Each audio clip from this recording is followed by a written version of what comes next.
যদিও দেখতেছেন এই কোরআনটা পাতার কোরআন, কালো কালো অক্ষর, লাল লাল অক্ষর, কিন্তু বাজান রে এই কোরআনের বাড়ি হলো লাউহে মাহফুজে। লাউহে মাহফুজ এমন একটা জায়গা, যেই জায়গাটা হইতেছে আমার মাওলার ডাইন পায়ের নিচের জায়গাটা। আমার আল্লাহ দুইটা কদম দুইটা জায়গায় দিয়ে বসে আছে বাজার। একটা কদম হলো বাইতুল মামুরের উপরে, যেটা হলো ফেরেশতাদের কিবলা।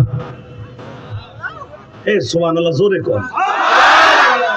আমি সব সুন্দর হয়েছে, মাইক ভালো হয়নি। এই মুসলমানের পোলা ভালো করে বুঝবেন, আমার আল্লাহ লাউহে মাহফুজ বলা হয় আমার আল্লাহ ডাইন পাশের, ডাইন পায়ের নিচের জায়গাটা। এখানে 30 পারা কোরআন লিপিবদ্ধ করা আছে। বাজান এখন কানবেন, কে কইছে আপনার গুনাহ মাফ হইব না? গুনাহ করতে লাগবে 60 বছর 70 বছর, আর আমার মাওলার মাফ করতে লাগবে মাত্র 1 সেকেন্ড টাইম, একটা সেকেন্ড টাইম। ঠিক না? বাজান গুনার কথা যদি আমি মনে করি যে আমি ইলিয়াস রহমান যদি মাফ পাবো, এমন গুনাহ করছি জীবনে আমি মাফ পাবো না। আমার কথা আমি বললাম, আপনার কথা বাদ দিলাম। আমি জীবনে এমন গুনাহ করছি, যদি গুনার কথা মাঝে মাঝে বালিশে মাথাতে চিন্তা করি, মনে করি কোন রকম যাওয়ার চেষ্টা। যুবক ভাই, তুই হাসবি না, তোর কপালটা পুড়ে যাবে। ওয়াজের মাঠে বসে কখনো কান্নার জায়গায় হাসবি না, কারণ হাসার কতগুলো জায়গা আছে। আমি ইলিয়াস রহমান জিহাদি এখন হাসির ওয়াজটা কম করি, কারণ কি কেন যেন বারবার কবরের কথা মনে পড়ে যায়। আপনি দেখবেন বাবা, গতকালকে একটা অ্যাক্সিডেন্ট করছে, আপনারা দেখছেন কি জানি না, নোয়াখালী সোনাইমুড়িতে। গ্যাস পাম্পে গ্যাস আনতে গেছে, সিএনজি ড্রাইভার 3 জন যাত্রী। আল্লাহ গো, এমন মৃত্যু থেকে আমার ভাইদেরকে হেফাজত করেন। এই জন্য যখন গ্যাস নেবেন আপনারা একটা সতর্কমূলক সুন্নাত তরিকা দাওয়াতটা দিয়ে যায়। গ্যাস যখন সিএনজি হোক আর গাড়ি হোক, গাড়ির মধ্যে বসে থাকবেন না। মৃত্যু হইলেও হয়ে যাবে, যেটা কেমন মৃত্যু যে কালেমাটা নসিব হইল না। বাজান গ্যাস নিতেছে, গ্যাস ঢুকতেছে, মনে হয় গ্যাসের প্রেসারটা একটু বেশি ছিল। মাত্র 30 সেকেন্ডের ভিতরে পুরা গ্যাসের বোতলটা বাস্ট হইয়া সিএনজিটা মানে একবারে কাগজের ঠোঙ্গার মতো টুকরা টুকরা হয়ে গেছে।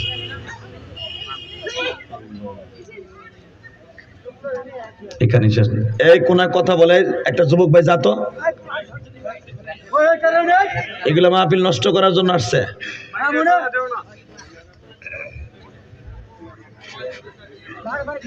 আল্লাহ আমাদেরকে হেফাজত করেন, যখন আমিন। একবারে দূরে দিয়ে আসো, একবার অনেক দূরে দিয়ে আসবে, পিটাই একবার অনেক দূরে। এগুলো আর শুনতে হয় না, এগুলো মোবাইল চালাইতেছে।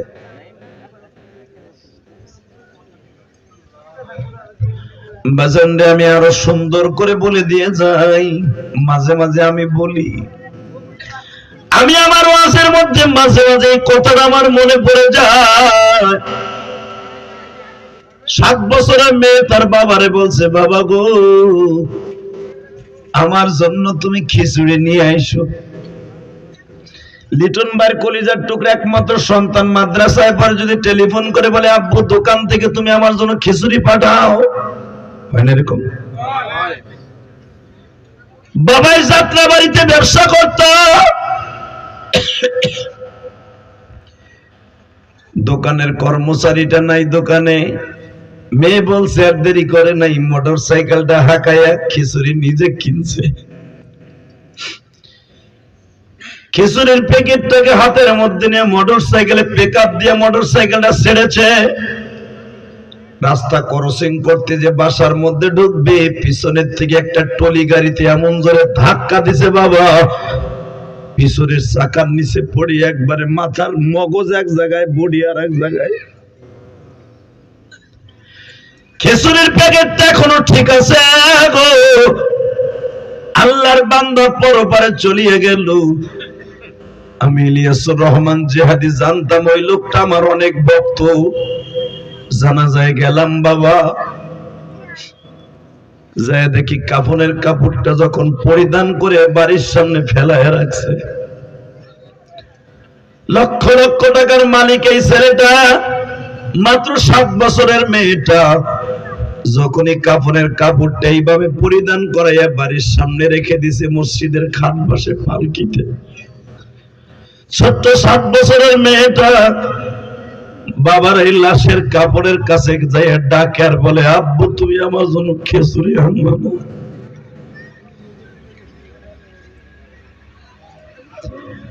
আমার চোখে এখনো পর্যন্ত এই দৃশ্য ভাসে।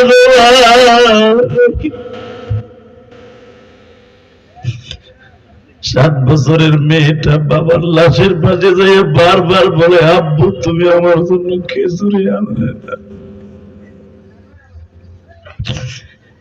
এবার কলিজার টুকরা বাইরে রে, ওই মেয়েটা তুমি কি দিয়ে বুঝ দিবা যাদের বাল্যকালে বাবা মা মারা যায়, ওর মতো দুঃখিনী আর দুঃখ মেয়ে কেউ নেই।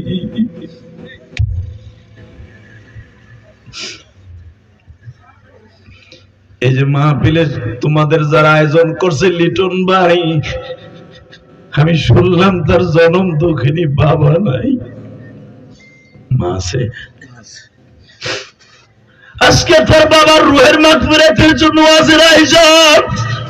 আজকে টাকা পয়সার অভাব নাই, বাড়িটা কত সুন্দর করছে বাবা গো, আজকে লিটনের সবই আছে, বাবার দুঃখ মেয়ে পাইছে না। মন্দ হোক ভালো হোক বাবা আমার বাবা, পৃথিবীতে বাবার মতো আর আছে কে?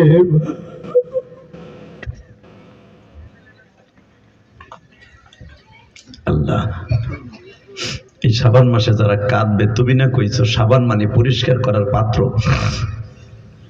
এদের চোখের পানি ছাড়া গুনাহ মাপ পরিষ্কার করার সিস্টেম নাই। আল্লাহ যারা গুনাহ মাপের আশা নিয়ে এখন কাঁদবে, এদের বাবা মায়ের কবরটা জান্নাতের টুকরা বানায় দিবা। জোরে কোন আমিন, আরো জোরে কোন আমিন। বাবা, অনেক মানুষ মাহফিলে বসে মনে মনে ভাবে কালেকশন আছে, কালেকশনের আগে উঠে যায়।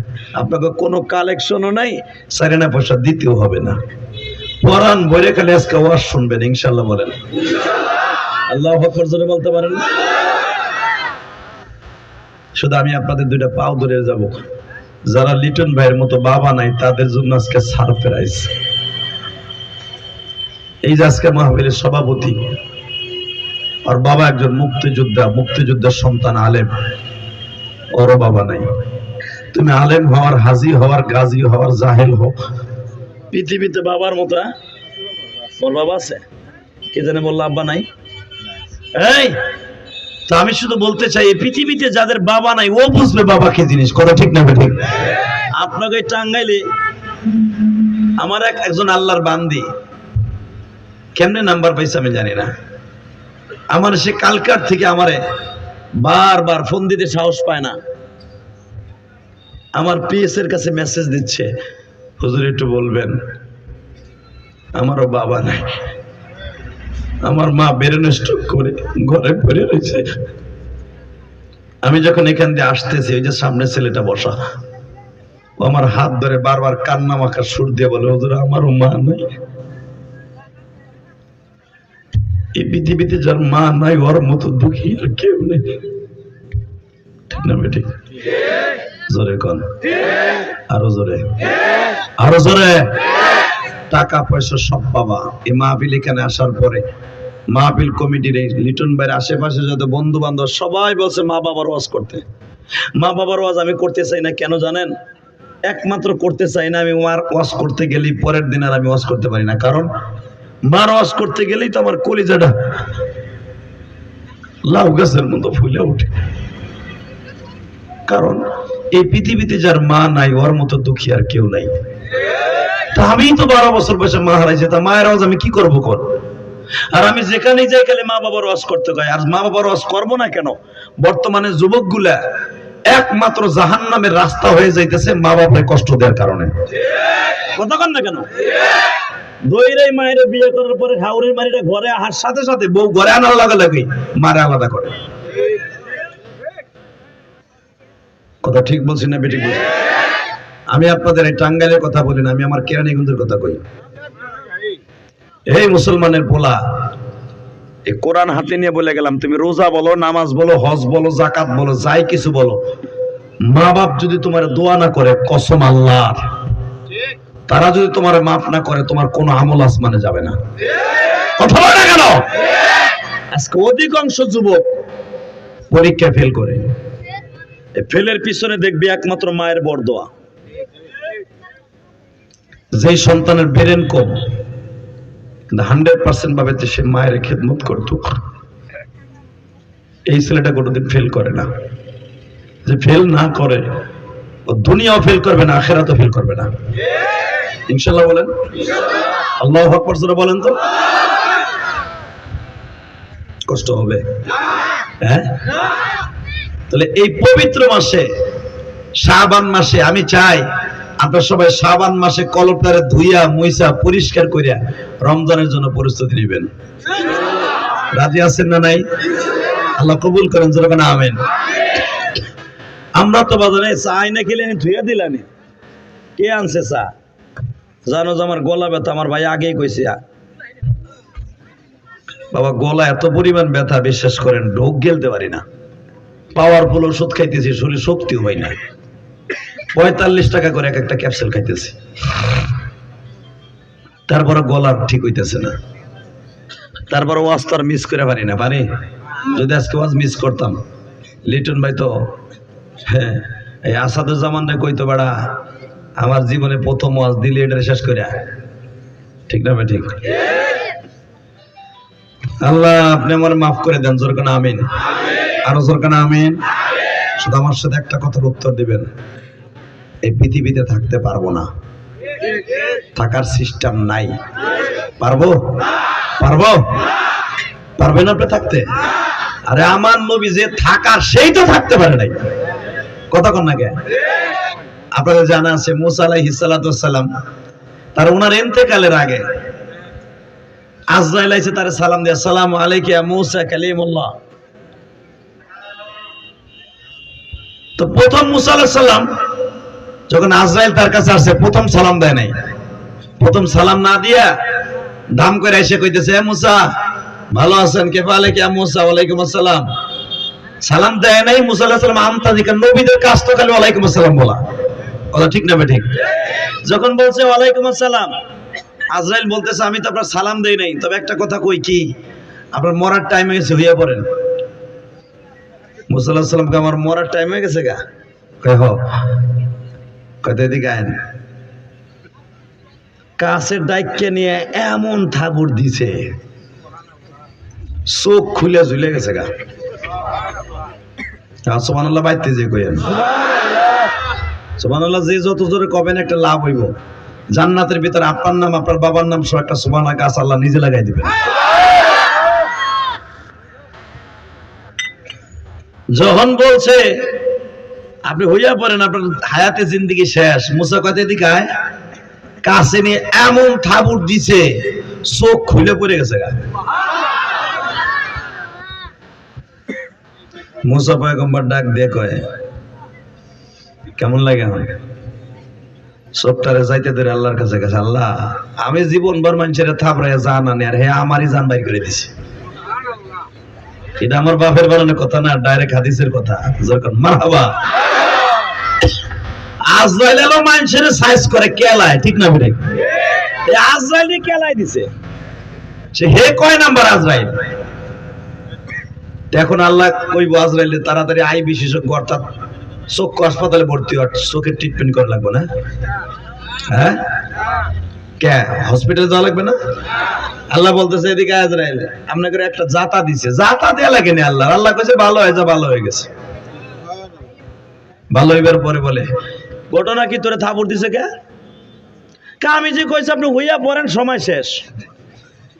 ইদা জা আজালহুম লা ইস্তাখিরুনা সাআতা ওয়া লা ইস্তাকদিমুন, এটা খালি কইছি। হায়াতে জিন্দেগি যখন শেষ, 1 সেকেন্ড টাইম পাবেন না, হইয়া পড়েন। হে কোনো কথাবার্তা নাই, আমার পাশে বসায় থাবুরেটা মেরে দিছে। আল্লাহ বলে, আজরাইল রে, ফ্যাক্টর ওখানে না, তুই সালাম দিছিলি? সালাম দেওয়ার টাইম কো, তার আগে তো চোখ বের করে দিছে। আমার টাইম পাম কোন সময়? আবার এ যে আমার চাইতে বড় ভাই, এটা তো আমি জানতাম না। আল্লাহ বলে, তাই না? ঠিক আছে, তুই কি করছিস এটা রেজাল্ট এখনই বের হয়ে যাবে। আল্লাহু আকবার জোরে বলেন তো। তুই দূরে দাঁড়ায় থাকবি, জিবরাইল আগে যাবে। Order order order. আনা জিবরাইল, আসসালামু আলাইকা ইয়া মূসা কালিমুল্লাহ। ওয়া আলাইকুম আসসালাম। একটু আগে একজন আইছিল আপনার কাছে, চোখ বাইর করে দিয়েছেন। ফিরাউনের বংশের লোক দিছে, ওরে থাপড় দিয়ে চোখ বাইর করে। জিবরাইল চোখটা এইভাবে তাকায় বলে, মুসা ভাই রে, তার নাম শুনলে মানুষ এমনি ভয়তে কাঁপে। কয় তার নাম কি? কয় মালাকুল মউত। মুসা আলাইহিস সালাম থরথর করে কাঁপতাছে। কি বললা? সে আসলে আজরাইল, মালাকুল মউত। আজরাইল ওনার নাম না, ওনার নাম মালাকুল মউত। বাজান রে, এবার আমার দিকে তাকান। যখন শুনল এই লোকটাই মালাকুল মউত, আজরাইল, মুসা পয়গম্বর থরথর করে কাঁপতাছে আর বলে, জিবরাইল রে, আমি তারে একটা থাবুর দিছি, আমার ভুল হয়ে গেছে। আমার জান কবজ করতে আসলে তো আমার সে অনেক মায়ের দিব। মৃত্যুর কষ্ট আমি কেমনে সহ্য করবো রে জিবরাইল?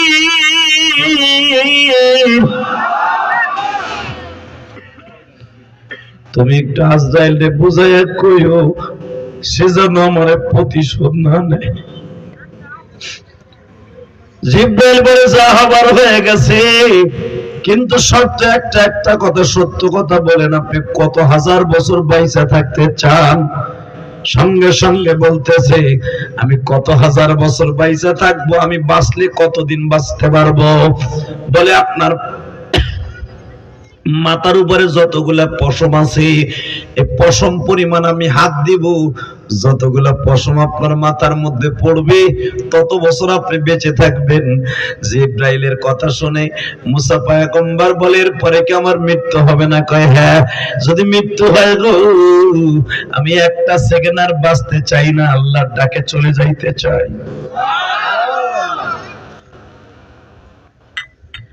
যখন বলছে আমার চলে যাইতে চাই, আল্লাহু আকবার, দাঁড় করে মুসা পয়গম্বর কাঁদে আর বলে, আজরাইল রে, আমি তোমারে চিনতে পারি নাই, তুমি আমারে মাফ করে দিও। আজরাইল প্রতি উত্তরে বলতেছে, মুসা নবী, দুনিয়ায় যদিও দেখতেছেন আমার নাম আজরাইল, মালাকুল মউত, আমি বেঈমানের সামনে যখন জানটা কবজ করতে যাই, আমার মাথা থাকে আসমানে, জমিনে থাকে পা, আমার এক একটা দাঁত থাকে উহুদ পাহাড়ের মতো। কিন্তু নেককারের কাছে যখন আমি জান কবজ